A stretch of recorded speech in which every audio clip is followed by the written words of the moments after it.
एक बार देवता सब मिल के सभा लगाए और बोले कि समुद्र मंथन होना चाहिए।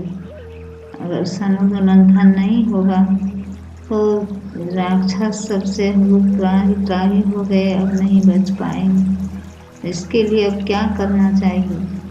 इसमें सब सब मिल के बोले कि अब किसको पूछा जाए। देवता लोग बोले कि ऐसे तो नहीं होगा, तो चलिए हम लोग विष्णु भगवान के पास चलते हैं। विष्णु भगवान के पास सब आए तो वहाँ जाके कहने लगे ऐसे ऐसे बात है, सोचते हैं समुद्र मंथन करने के लिए कैसे होगा। और त्राही हो गए अब असुर से हम लोग। लेकिन समुद्र मंथन तो करना चाहते हैं, लेकिन फिर भी तो राक्षस के बिना तो होगा नहीं, बिना असुर से कैसे होगा। समुद्र मंथन के लिए मंदार पर्वत को लाना होगा, बासुकी नाग को लाना होगा, तब होगा समुद्र मंथन। मंथानी तो चाहिए, पहले रस्सी चाहिए, तो रस्सी किस चीज का होगा? तो वही बासुकी नाग का। बोले कि रस्सी और मंदराचल पर्वत जो है इनका मथानी बनाना पड़ेगा, तभी होगा। और उसमें भी है कि उसको खींचने के लिए तो चाहिए ताकतवर आदमी। ताकत तो राक्षस के पास ही है, उतना तो आप लोग के पास है नहीं। उन लोगों से बिना दोस्ती किए तो नहीं होगा। फिर देवता सब मिलके बनाए प्लान कि चलिए असुर का जो गुरु हैं उन्हीं के पास चलते हैं, शुक्राचार्य जी हैं उन्हीं के पास चलते हैं। वहाँ से जैसे ही सब मिल के वहाँ से आए, शुक्राचार्य के पास आके बहुत ही विनती किए कि ये समुद्र मंथन करना चाहते हैं, और उससे जो अमृत निकलेगा तो हम लोग सब मिलके असुर और देवता मिलके बांट लेंगे, तो आपका भी कल्याण हो जाएगा और हम लोग का भी कल्याण हो जाएगा। इसलिए संतु बोले ठीक है तो कीजिए, इसमें हमको क्या करने आए हैं, तो आपका सहायता चाहिए, बिना आपकी सहायता से नहीं होगा। फिर गुरु को बहुत समझा बुझा के सुन के उनसे उनका दल का बोले ठीक है हम भेज देते हैं सबको। राक्षस सब और देवता सब मिलके जमा हुए, तो अब होने लगा कि अब कैसे कैसे होगा। एक तरफ देवता लोग खड़े थे, एक तरफ राक्षस सब। लेकिन जब सब आए तो बोले कि अब कैसे होगा, मंथन होगा भी तो कैसे। तो ऐसे बोले कि बांसुरी नाग का रस्सी और मंदराचल पर्वत जो है उनका मथानी बनाना होगा। बोले ठीक है। सब आए, लेके आ भी गए। जब आए तो अब लगने लगा कि बाप रे बाप ये खींचेगा कैसे खींचा जाएगा। तो राक्षस सबको तो उतना बुद्धि नहीं था। अब देवता सब कहने लगे कि हम लोग अगर आगे की ओर रहेंगे तो मुंह पे तो उनका विष अगर निकला तो बांसुरी नाग के विष से तो हम लोग उसी में खत्म हो जाएंगे, तो समुद्र क्या मथाएगा। और अगर इन लोग को दिया जाए तो इन लोग जाएगा तब तो।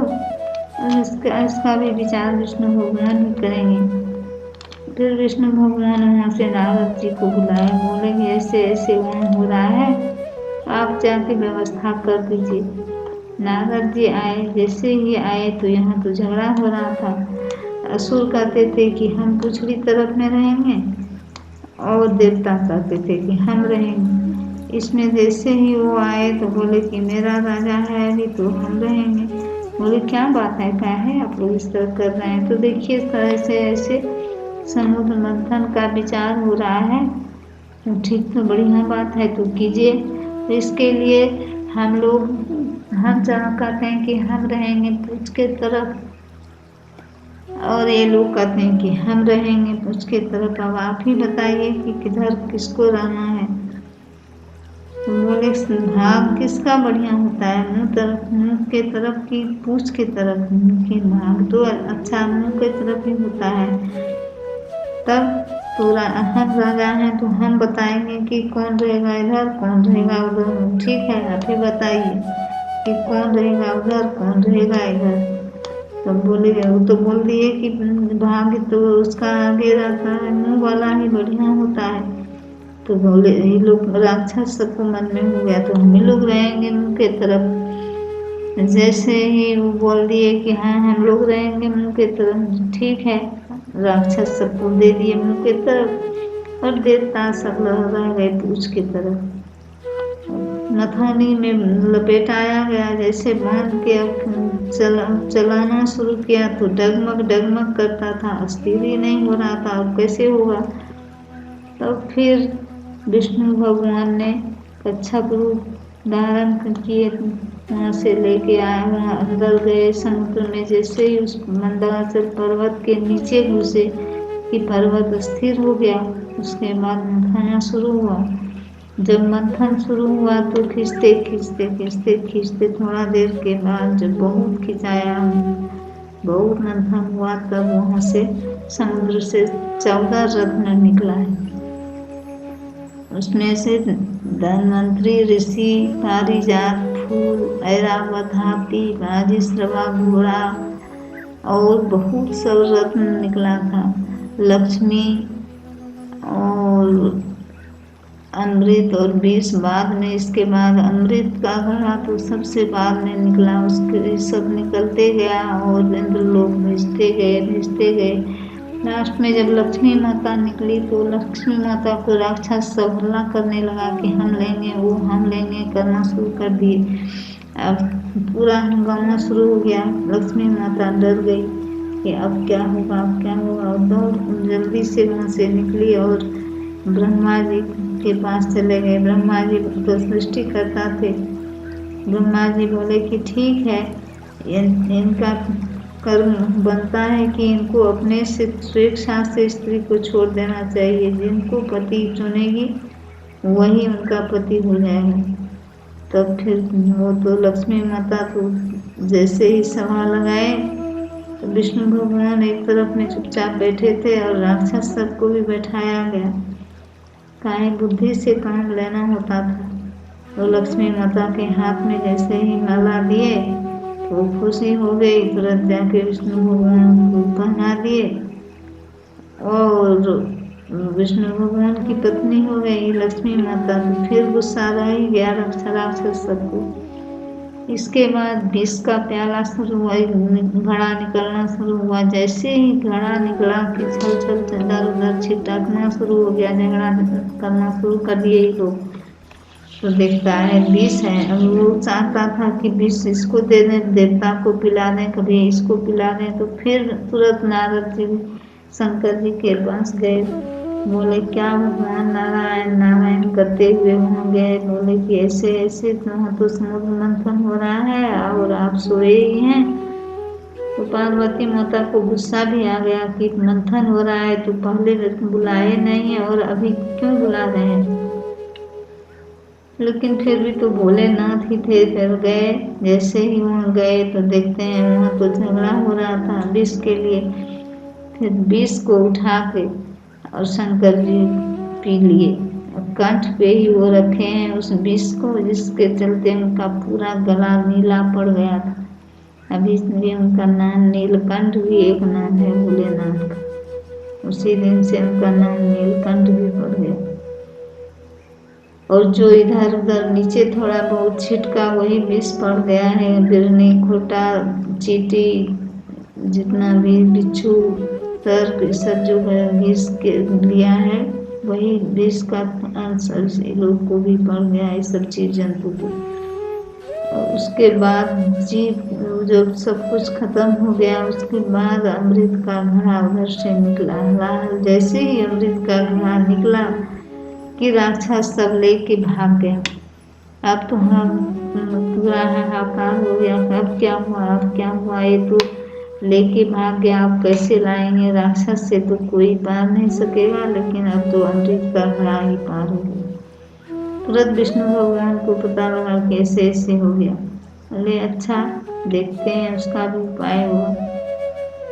विष्णु भगवान ने एक मोहिनी रूप बना के तुरंत वहां से यहाँ नीचे आए और राक्षस सब जहाँ बैठा हुआ था अभी पीला वैसे ही रखा हुआ था, कौन पिएगा कौन शुरू करेगा, यही हो रहा था कि तब तक वो मोहिनी रूप में जैसे ही नीचे आए उस सभा में कि देख के तो सब भूल गए कि यहाँ अमृत भी रखा हुआ है, और उन्हीं को देखना शुरू कर दिया। और उनको देखते देखते सब भूल गए कि अब क्या करें, और इस अमृत का नाम ही भूल गए, और इसी रूप में अब वो हम लेंगे वो हम लेंगे इस तरह से करना शुरू कर दिए।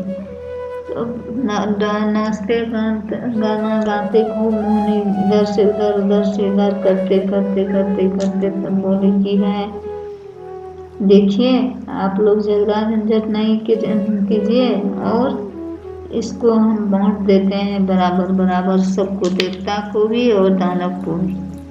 फिर वो लोग तो खुश हो गए कि उसके बाद हम यहाँ रहेंगे। मोहिनी जो थी जो वो कहने लगी घड़ा अमृत का इन्हीं को पड़ गया, ये उठा के एक लाइन में देवता को एक लाइन में दानव को बैठा दिए और अमृत परोसना शुरू किए। जैसे ही अमृत परोसना शुरू किए कि उसी बीच में सूर्य और चंद्रमा जिस जगह थे उसी बीच में राहु नाम का दैत्य, जिसको मन में डाउट हो गया कि हो ना हो इधर मिले या ना मिले, थोड़ा होशियार था, वो रूप बदल के उन्हीं के पास में बैठ गए जाके। जैसे ही अमृत बांटना शुरू हुआ तो उसको भी पड़ गया, उसको देते ही जिन लोगों को नजर पड़ गया कि अरे तो दैत्य है यहाँ आ गया, बस वही सुदर्शन चक्र से जो उनका मस्तक काट दिया गया, तो उससे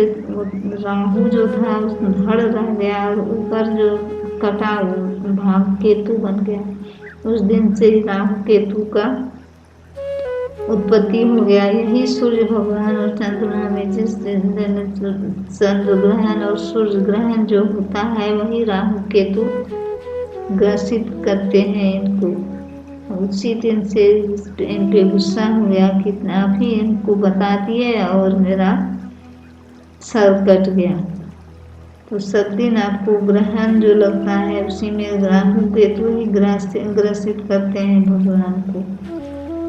फिर सभी को तो देवता में ही अमृत बटा गया, राक्षस सब तो ऐसे ही रह गया। फिर मोहिनी रूप में थी वो तो अपना तुरंत वहाँ से अंतर ध्यान हो गई, उनको तो अमृत बांटना था इसलिए धरती पे आई थी। और समुद्र मंथन का सारा काम हो गया। पारिजात फूल जो था वो तो इंद्रपुरी चले गए, और ऐरावत हाथी बाजीश्रवा घोड़ा सब इंद्र को मिल गया। धनवंतरी ऋषि वो भी चले गए, सब इसी तरह से बटा गया सब देवता में ही। दानव को तो सब कुछ मिला नहीं, शुक्राचार्य गुस्सा के रह गए, लेकिन हम लोगों को कुछ भी प्राप्ति नहीं हुआ।